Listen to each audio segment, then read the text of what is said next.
Olá, hoje eu quero falar sobre o tema A Contradição na Bíblia. Antes eu quero te pedir que compartilhe esse vídeo, se inscreva no canal e também dê um like aí clicando no joinha para que o nosso vídeo possa subir aí, que ele possa circular com mais facilidade. Também quero te pedir que, se quiser ajudar ao canal, entre na nossa loja diversuntos.minhalojanoUOL.com.br. Adquira lá o jogo Casou, Criou, Natureza. É um jogo de cartas, tá, para se divertir aí entre amigos e familiares. São com figuras de animais, lá tem a regra, a explicação, tudo direitinho sobre o jogo. Então, Casou, Criou, Natureza. Entre em diversuntos.minhalojanoUOL.com.br. Então vamos lá, a contradição na Bíblia? A Bíblia ela foi escrita por aproximadamente 40 autores, em torno aí de 1500 anos entre o primeiro e o último autor, mas a Bíblia ela foi inspirada por Deus, por isso ela não se contradiz, mas às vezes o que acontece é que um autor falou sobre um assunto e não deixou totalmente explicado. Aí Deus vai explicar o assunto num próximo autor, porque é o mesmo, embora seja outro autor, mas é o mesmo Deus que está comunicando aí com a humanidade.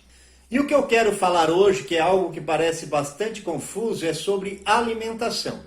O que acontece, irmãos, é que nós temos as denominações, e as denominações elas têm suas doutrinas. E às vezes a doutrina feita por uma denominação, ela acabou entrando em contradição com algum assunto da Bíblia, e depois as pessoas começam a forçar os textos bíblicos para poder, então, provar a sua doutrina. E por causa disso, devemos abandonar as denominações? De forma nenhuma, tá? As denominações é uma bênção aí nas mãos de Deus para a pregação do Evangelho. Deus tem usado aí todas as denominações para propagar o seu Evangelho, e isso tem sido uma bênção.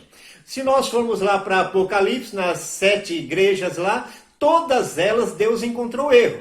E mesmo assim ele não mandou que os irmãos saíssem da igreja. Não, ele chamou as igrejas a um concerto, mas não mandou ninguém abandonar a igreja. E outra, se formos abandonar a denominação por causa de erro, teríamos que abandonar a nós mesmos, né? Porque você tem erros, eu tenho erro, todos nós temos erros. Então o que nós temos que fazer é ir aprendendo e melhorando a cada dia, né, para irmos nos consertando. Então continue firme na sua denominação. Se você encontrou aí um erro e você viu que ela está realmente contrariando a Bíblia, vai orando por ela, para que Deus vá trabalhando na diretoria, naqueles que estão em cima, né, para poder fazer com que se aproxime mais da Bíblia o máximo possível. A oração, né, é o caminho para nós aí pedirmos aquilo que nós não podemos fazer com nossas mãos, então nós entramos em contato com Deus e aguardamos. Se for da vontade dele, ele vai fazer. Então hoje nós vamos falar sobre alimentação. Quando Deus criou o homem, em Gênesis, no capítulo 1, no verso 28, Deus disse: E Deus os abençoou e lhes disse: Sede fecundo, multiplicai-vos e enchei a terra. Então Deus mandou que Adão e Eva enchessem a terra, mas para encher a terra precisaria de alimento para esse povo. Então Deus deu aqui o alimento, né, que seria para a humanidade naquela época. Então vamos lá, verso 29. E disse Deus ainda: Eis que vos tenho dado todas as ervas que dão semente e se acham na superfície de toda a terra, e todas as árvores em que há fruto que dê semente, isso vos será para mantimento. Aqui falando para os homens. No verso 30, Deus vai falar para os animais. E a todos os animais da terra, e a todas as aves dos céus, e a todos os répteis da terra, em que há fôlego de vida, toda erva lhe será para mantimento. E assim se fez. Então, tanto para o homem, quanto para os animais, as ervas do campo nos era por mantimento. Então Deus não colocou restrição nenhuma. Nós podemos comer de todas. Agora quem vai ter que procurar restrição somos nós, né? Se você sabe que uma planta é venenosa, Você pode comer, mas você vai morrer, então você não vai comer. Então você vai ter que colocar restrição. Aquelas que são venenosas você não vai comer. E tem a questão do gosto também, né? Tem pessoas que não gostam, não vai comer. Então ficou livre, é você que escolhe. Quer comer, pode. Pecado não é, tá? Mas você tem que, então, pôr as suas restrições. Mas lá em Gênesis capítulo 6, Deus manda Noé construir uma arca, e entrar na arca com sua família e tal, levar alguns animais. Então vamos lá para Gênesis para ver então o que Deus vai dar como alimento para o ser humano. Então vamos lá, em Gênesis capítulo 9, Deus faz a mesma coisa com Noé, porque agora só tem Noé e sua família no mundo. Então Deus diz para eles, capítulo 9, versículo 1. Abençoou Deus a Noé e seus filhos e lhe disse, sede fecundo, multiplicai-vos e enchei a terra. Então Deus agora manda também Noé e sua família serem fecundos e encher a terra. Então Deus vai determinar aqui os alimentos para Noé e sua família e para toda a humanidade, que Noé ali representa toda a humanidade. Assim como Adão e Eva, quando Deus mandou comer a erva do campo e as sementes, representava toda a humanidade da época, aqui Noé e a família também está representando toda a humanidade. Então o que eles podem comer? Versículo 3. Tudo que se move e vive, ser-vos-á para alimento. Como vos dei a erva verde, tudo vos dou agora. Então, quer dizer, lá no começo, eu vos dei a erva verde. Agora eu estou dando tudo, até os animais eu vos dou agora. Versículo 4. Carne, porém, com sua vida, isto é, com seu sangue, não comereis. Então, não podia comer a carne com o sangue. Fora isso, poderia comer tudo. Mas aí tem algumas pessoas que acreditam que não pode comer determinado animal. Vamos pegar aí, tem os nossos irmãos adventistas que eles acreditam que não pode comer o porco. Aí vamos supor que Noé estivesse um dia, matasse um porco, estivesse sentadinho ali, fritou, está comendo aquele torresminho, aquela carninha de porco, aí Deus chegasse para ele e dissesse assim, ô Noé, você está comendo porco? Que negócio é esse? Não pode, rapaz, comer o porco é imundo. Aí Noé ia dizer assim, mas Deus, o Senhor disse tudo que se move e respira. Eu olhei, o porco estava se movendo e respirando, eu matei e estou comendo. Então, irmãos, podia e pode comer o porco, tá? Não tem problema nenhum você comer o porco. Todos os animais, assim como Deus havia dado a erva do campo no começo, para os homens e também para os animais, agora Deus está fazendo o homem carnívoro e também alguns animais ali, depois nós vemos pela história que alguns animais se tornaram carnívoros. Mas não tem proibição. Mas e os animais imundos? Já existia naquela época? Sim, já existia. Gênesis capítulo 8, versículo 20 diz assim, levantou Noé um altar ao Senhor, tomando de animais limpos e de aves limpas, ofereceu holocausto sobre o altar. Então, qual que era a diferença? A diferença era que os animais limpos poderiam ser sacrificados no altar, porque ia mostrar que Cristo um dia viria. Não era Noé a seta que apontava para Cristo, mas sim os animais limpos, quando sacrificados. Quando sacrificados, esses animais apontavam para o sacrifício de Cristo. Mas se nós formos lá para Levítico, capítulo 11, no verso 7 e verso 8, vamos ver o que está escrito. Também o porco, porque tem unhas fendidas e o casco dividido, mas não rumina, este vos será imundo. Da sua carne não comereis, nem tocareis no seu cadáver. Estes vos serão imundos. A Bíblia não está contradizendo?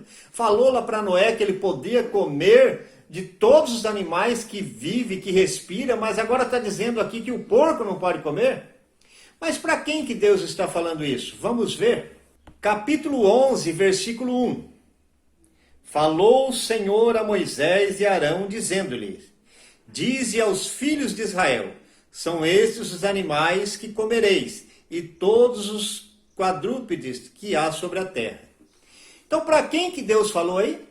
Deus falou para os filhos de Israel. Porque, irmãos, como os animais que eram sacrificados lá no passado apontava para Cristo, então Deus escolheu um povo todo, que era o povo de Israel, e este povo se tornou uma seta que apontava para Jesus. Tudo que Israel fazia estava apontando para Jesus. A vida física de Israel mostrava a vida espiritual da igreja. Israel saiu do Egito, a igreja saiu do mundo. O Egito ali representa o mundo. Israel caminhou pelo deserto, seguindo para Canaã, prometida por Deus. A igreja caminha pelo deserto desta vida, seguindo para Canaã espiritual. Israel fazia sacrifícios de animais, apontando para Cristo que viria morrer para a igreja. Israel possuiu a terra, a igreja vai possuir a Canaã celestial. Tudo apontava desta forma. Então Israel era uma seta apontando para Cristo. Então Deus colocou algumas restrições para Israel que não colocou para o resto do mundo. E colocou também algumas coisas para Israel fazer que não colocou para o resto do mundo. Então Israel, eles eram obrigados a ter ali um templo, santuário, ter o véu do templo, só podia entrar lá no santuário o sumo sacerdote. Então todas essas coisas apontavam para Cristo, todas essas coisas apontavam para o que haveria de vir. E quando Cristo veio, se você for ler lá em Mateus capítulo 5, vamos lá? Mateus capítulo 5, a partir do versículo 17 diz: não penseis que vim revogar a lei ou os profetas. Não vim para revogar, vim para cumprir. Então Cristo não veio revogar esta lei, tá, que Deus deu ali a Moisés, ao povo de Israel. Ele veio para cumprir. Porque a humanidade não podia cumprir, não conseguia cumprir, tropeçava na lei, e qualquer tropeço da lei já era digno de condenação. Então Cristo veio cumprir. Quando nós aceitamos a Cristo, através de Cristo nós cumprimos toda a lei. E por cumprir toda a lei não podemos ser condenados pela lei. Então nós seremos salvos. O verso 18 ele diz assim: porque em verdade vos digo que até que o céu e a terra passem, nem um tio ou um i jamais passará da lei até que tudo se cumpra. Então o que Jesus está dizendo? Nada vai passar da lei. A lei tem que cumprir toda. É que o que tem coisas que já cumpriram. O que já cumpriu, então você não precisa mais fazer. Então quando Jesus veio, o povo de Israel já não precisa mais fazer sacrifícios. Porque Jesus já veio e eles já não são mais a seta apontando para Jesus que viria. Porque Jesus já veio. Então já cumpriu esse apontamento. Então as coisas que se cumpriram já não precisa mais. Então o povo de Israel não podia comer a carne de porco porque o porco era considerado imundo. E eles, como seta apontando para Jesus, só podiam comer animais limpos. Foi uma ordem que Deus colocou para eles. Ordem essa que Deus não colocou para o resto da humanidade. Mas agora o povo de Israel e toda a humanidade já pode comer o porco, porque eles não são mais esta seta apontando para Jesus, tá? Então Jesus já veio. Por isso que em Colossenses 2, o apóstolo Paulo diz assim no verso 16: ninguém, pois, vos julgue por causa de comida e bebida, ou dia de festa, ou lua nova, ou sábado, porque tudo isso tem sido sombra das coisas que haviam de vir. Porém, o corpo é de Cristo. Então, essas coisas se cumpriram. Elas eram sombras que mostravam o que havia de vir. E Cristo veio. Então, quando ele veio, tudo essas coisas se cumpriu. Agora, o que não se cumpriu da lei ainda, isso nós temos que continuar cumprindo. Não adulterarás, não matarás. Enquanto houver a humanidade, essas coisas terão que ser cumpridas na lei. Mas aquelas coisas que Israel era usada como seta para apontar para Cristo e já se cumpriram na vinda de Cristo, essas coisas não precisam mais, tá? Então hoje Israel pode comer a carne de porco, nós podemos comer carne de porco, todos podem comer o porco tranquilamente, tá? Então, meu irmão, a Bíblia ela não se contradiz. O que acontece é que às vezes nós não entendemos o assunto. E quando nós não entendemos, nós temos que continuar acreditando na Bíblia e orando, pedindo um discernimento de Deus. Se Deus der o discernimento, então você vai ter aí o entendimento daquele assunto e não vai fazer mais confusão. Mas continue firme com Cristo, tá? Que quem come carne de porco e acredita em Jesus vai entrar na glória, que o Salvador é Jesus. Quem não come e acredita em Jesus também vai entrar na glória, porque o Salvador é Jesus. Nossa salvação não está no que fazemos, mas está no que Cristo fez por nós. Deixamos de fazer muitas coisas, não para ser salvo, mas porque conhecemos o Salvador e queremos o padrão de vida dele nas nossas vidas. Amém?